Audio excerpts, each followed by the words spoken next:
Greetings, YouTube. Danny Staten here on the Daily Dan Blog. Welcome back to another really cool comic book review. Today I'm taking a look at this comic book. Wow Boy from 1951. It's number 4. Look at that cool old 10-cent price. It's a little beat up. It's not in the best condition in the world, but what do you expect from 1954?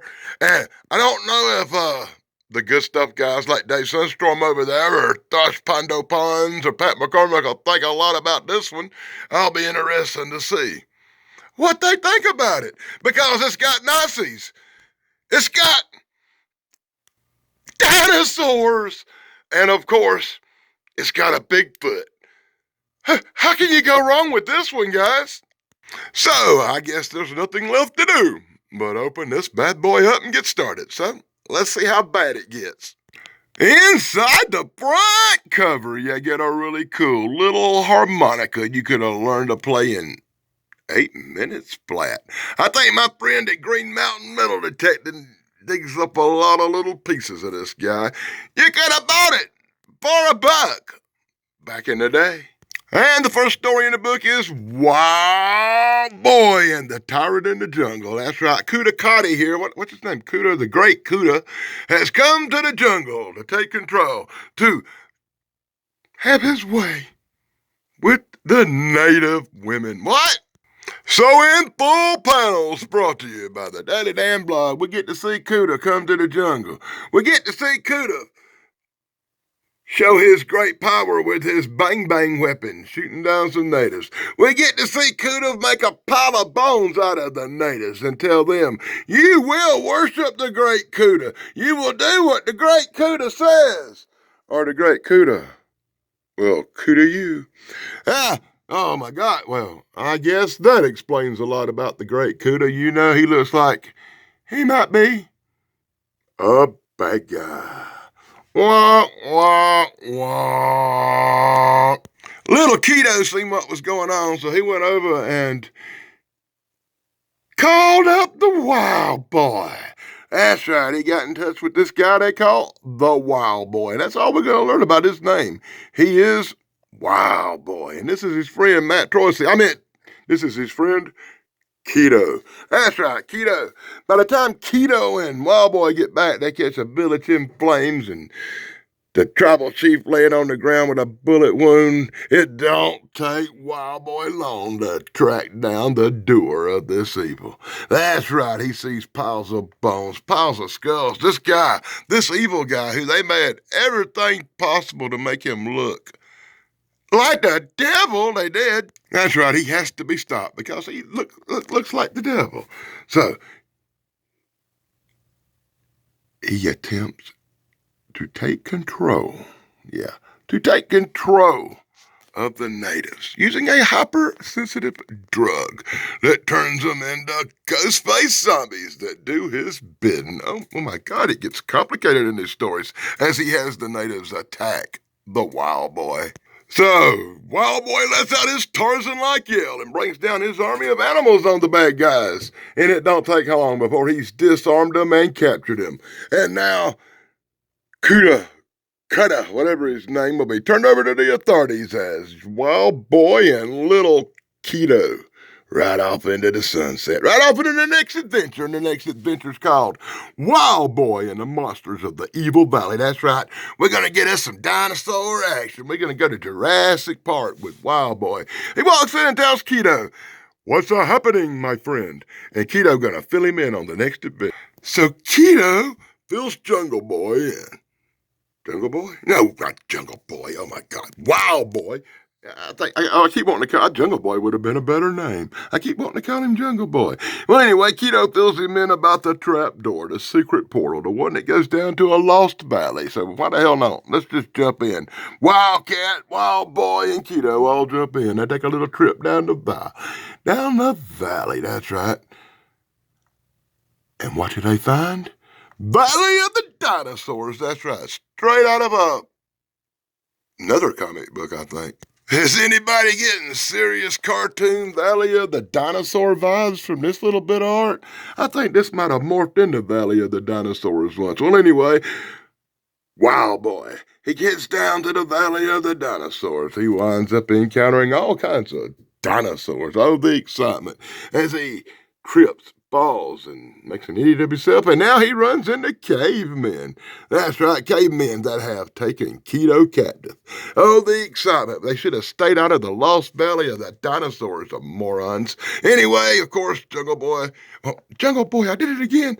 Wild Boy is going into action. Wild Boy is going crazy. Wild Boy is saving the day as he rescues Keto as his cat takes off the other cavemen. Info panels brought to you by the Daily Dan blog. You'll see the incredible action as Wild Boy rescues Keto. Wild Boy eludes the cavemen pursuing him. And eventually he sees a dinosaur bite another dinosaur on the ass.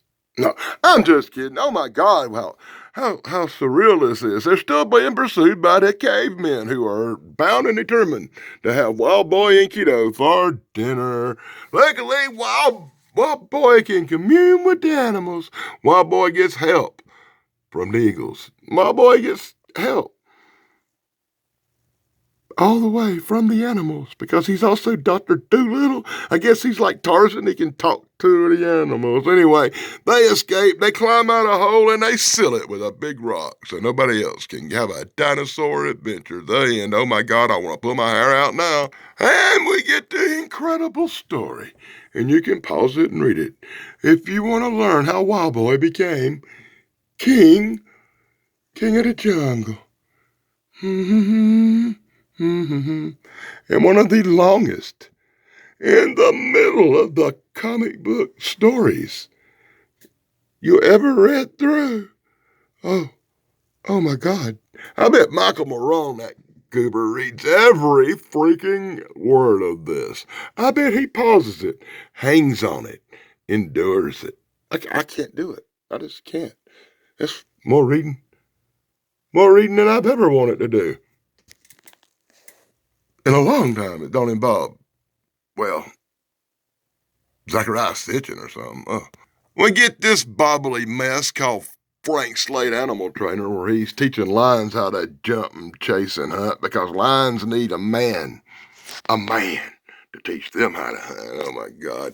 And then we get the incredible tale of Joe Barton. And why Joe Barton is in this Wild Boy comic book, I do not know.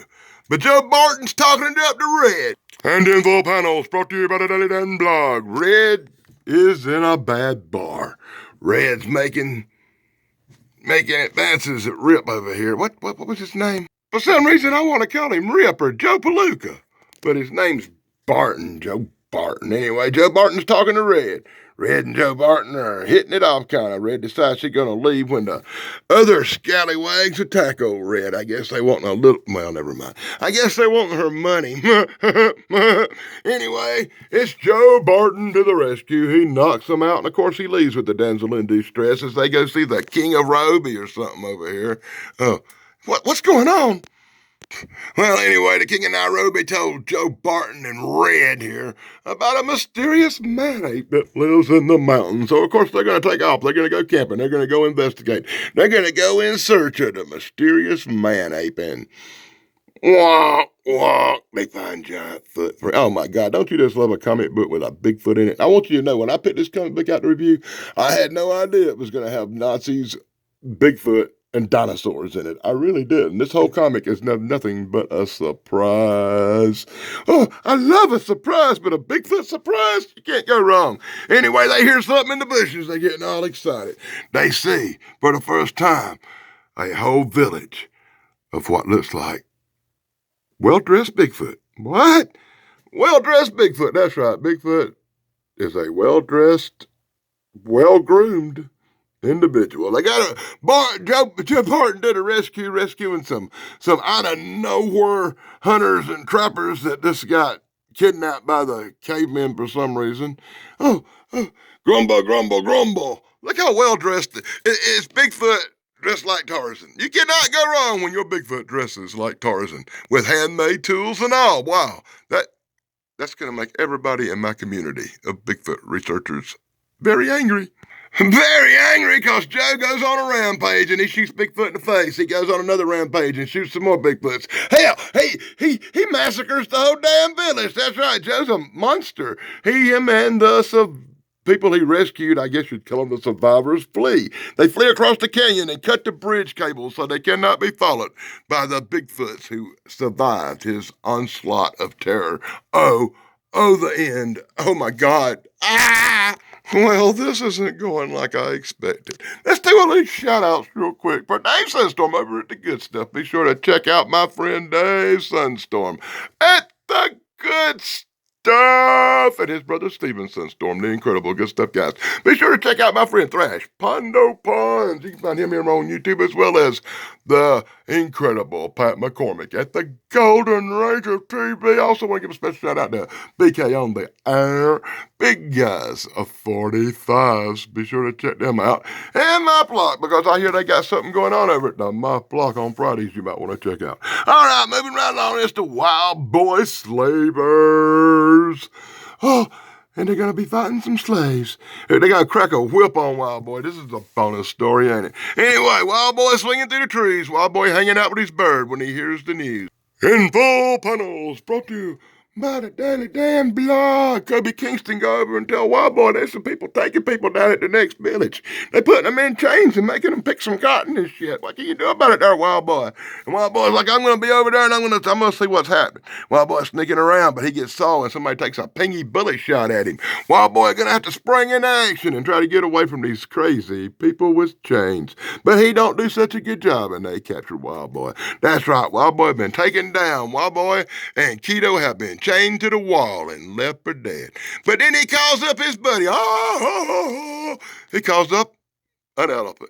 That's right, in full panels, brought to you by the damn blog. You can see the really cool guy who is not Tarzan, who is definitely Wild Boy, use his elephant friends to break the chains and break the bonds. And now he's after it. He's on it. He's on the trail. He's on the case. He's after the slavers. He uses their own nets against him. With a little help from the natives, Wild Boy and Keto capture the slavers and decide, let's make these guys pick cotton for us. The slavers quickly pull out guns, and it was a standoff. Oh, my God, a standoff. So they come to a decision. One man from each will do battle.